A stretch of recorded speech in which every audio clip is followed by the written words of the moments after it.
Hello, everyone, and welcome to another episode of a book discussion at Humans of Pharma. It is my pleasure to introduce our esteemed guest today, Mr. Subba Rao Chaganti. Returning for a second insightful conversation, he is an executive coach, independent pharma marketing professional, and author. Sir has been a prolific contributor to the field with 10 published books on strategic planning, pharmaceutical marketing research, and many more. Today, let's learn more about the book A to Z of Pharmaceutical Marketing with the man behind this art of pharma. Sir has not only been an influential voice, but also developed a specialization in executive coaching, teaching, and writing. Thank you once again, sir, for joining us here. My pleasure.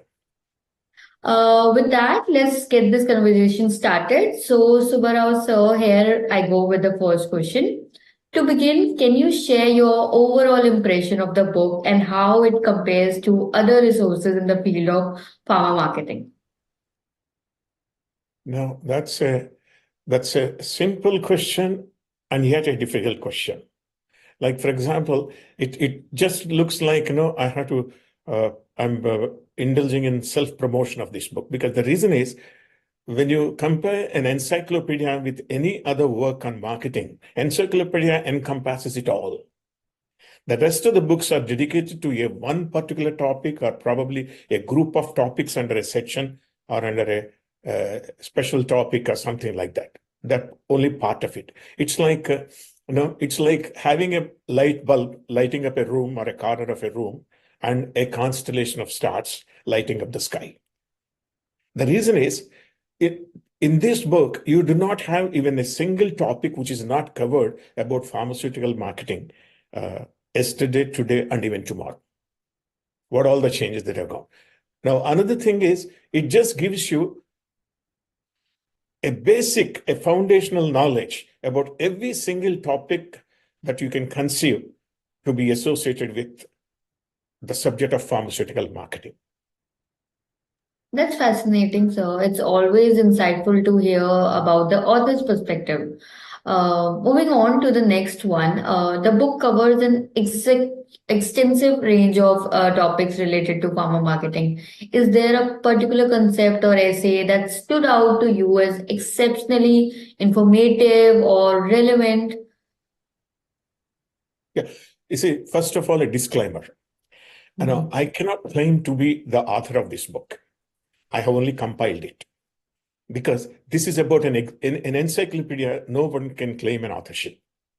This is about the various topics. I just sat around and then thought about all the topics and gathered the available knowledge, synthesized it into easily understandable format and in a simple way to understand as an introduction to that particular concept, an idea, or a strategy, or an element of that particular body of knowledge. So therefore, it is actually a number of great scholars, scientists, and technologists that have contributed to this book indirectly. That's humbleness, actually. I'm only conditioned. Huh? That's humbleness, actually, I would say. No, it is not humbleness. The reason is, like, for example, any other concept, I have not originated it. It has been, like, for example, if you are talking about brand equity, whom can you really say about? David Acker, Philip Kotler? Who? I mean, because there are so many people who have contributed to the above. So the brand, so all the available knowledge about brand equity, I have just merely put it in about 400 to 500 words under the topic. Like that, you have about 1,475 plus topics in this.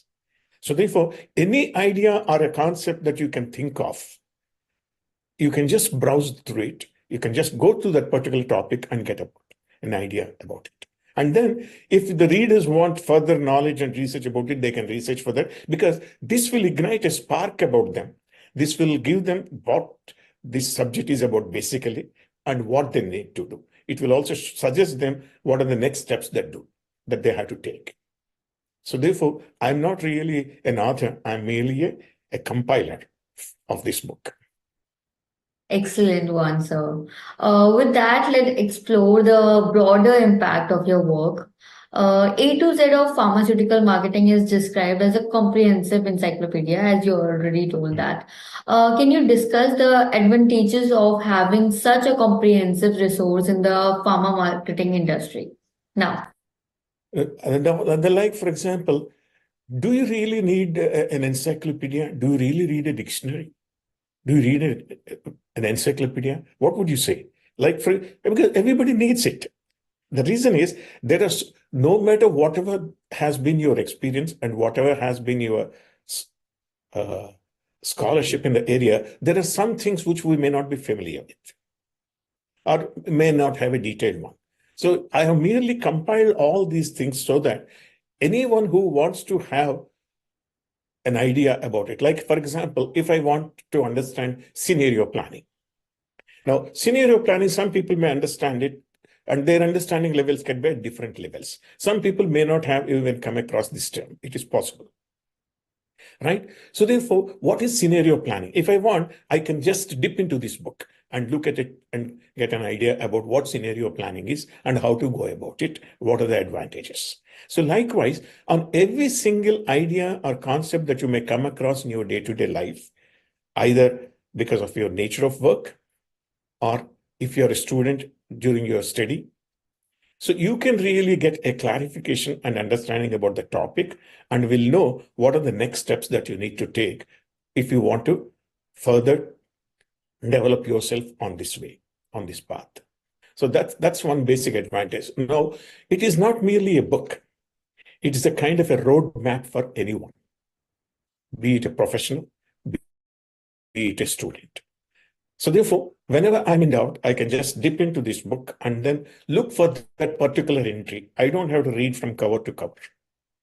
I can really refer it to that particular topic and I will get it because each one is a standalone topic. And if I browse through from A to Z in this book, I will have a holistic knowledge about what pharmaceutical industry is about. Though it's not a continuous story or something, but what happens is everyone will get an idea about what pharmaceutical marketing is about. And for professionals, what happens is it can really be a useful reference book. So that it's like, for example, if somebody wants to do a particular study about a focus group interview, they can just really go through that focus group interview and they'll have a ready-made checklist of how to go about conducting a focus group interview. Likewise, there's no topic that you can think of outside this book if you are a marketer or a student of marketing.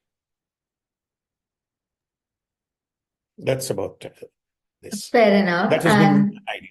An invaluable resource indeed, Subba Rao sir. Now, considering the diverse audience we have in pharma industry, how do you see this book benefiting both seasoned pharma marketers and students who are new to the field? Are there any specific section you think would be particularly valuable to each of the group? See, for whoever it is, irrespective of whether he is a seasoned professional or a student, this book acts like a compass. You can just depict, like for example, a seasoned pharmaceutical marketer may know what is anthropomorphic marketing research. I mean, that's a probably what happened is, or is it really relevant to me? Is it relevant to India? That is up to him to decide. But what happens is what this is about. True. What is anthropomorphic marketing is True. about. So he will get an understanding and then he can decide whether he would like to apply, whether it is possible to apply or not, whether anybody has applied in his field. So therefore, what happens is it will broaden their knowledge. It will give them a perspective. It will broaden their perspective for seasoned professionals, and it will act as a ready-made checklist, a roadmap, or a compass. And for a student, what happens is, whether it is their curiosity or understanding the subject, it will help them understand their subject better because they will have a holistic understanding about what pharmaceutical marketing is about, how all these topics are interrelated and interconnected, and so that they can further proceed with much confidence in their study, in their pursuit. A well-rounded approach, sir. Turning the spotlight on your personal journey. your own career in pharmaceutical marketing. How would you have taken this book if it has been available to you when you have first started? Oh, that would have been a wonderful start, because what happened is back in the day, we did not have even a single book on dedicated to pharmaceutical marketing. That was up to 1990, I'm speaking about, starting from 67 to 1990.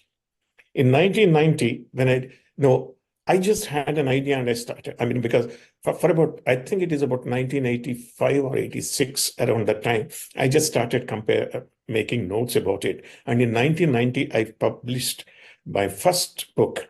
That is the first ever book on sectoral pharmaceutical marketing in the Asia Pacific region.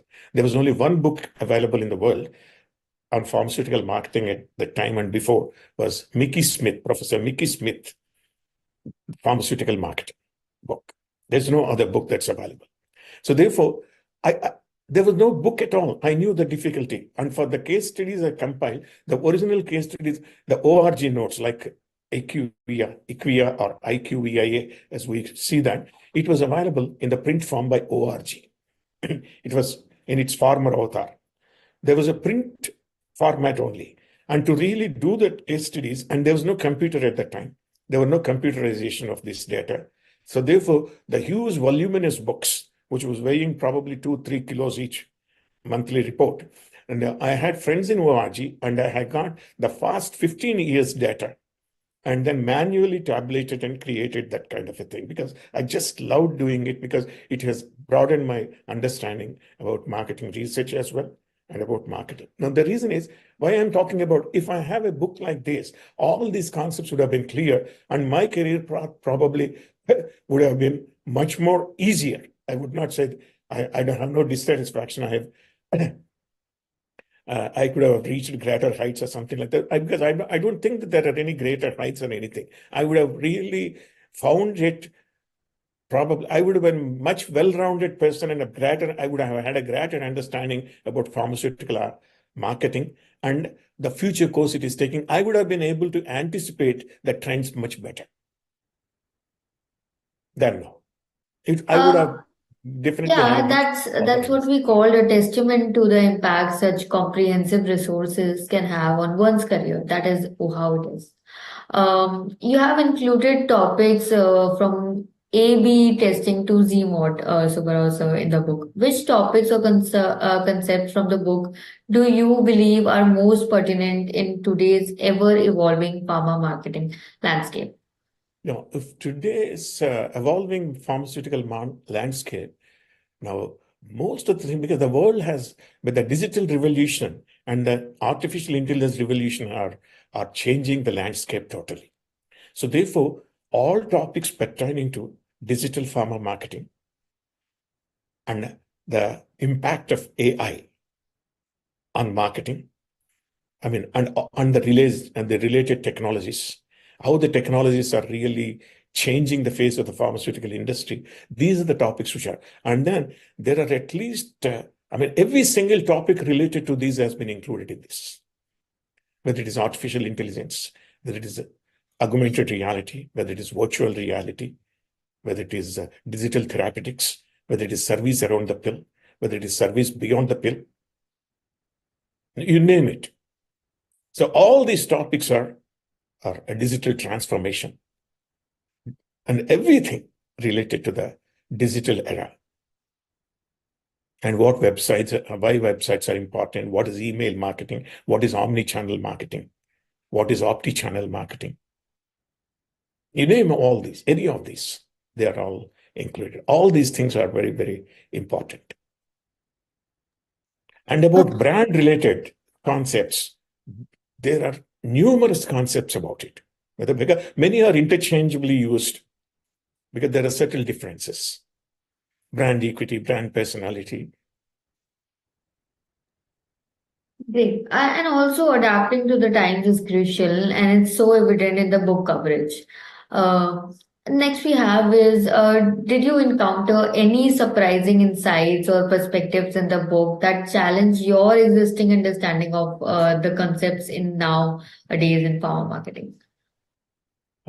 There are so many. I mean, because the reason is, I think I understood them, but when I was just doing research for really compiling this work, I really came across so much of, because there is so much that is not, I was not aware.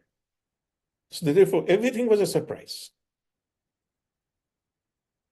Yeah, there's so much out there and what I thought, because like for example, Michael Faraday has said it best.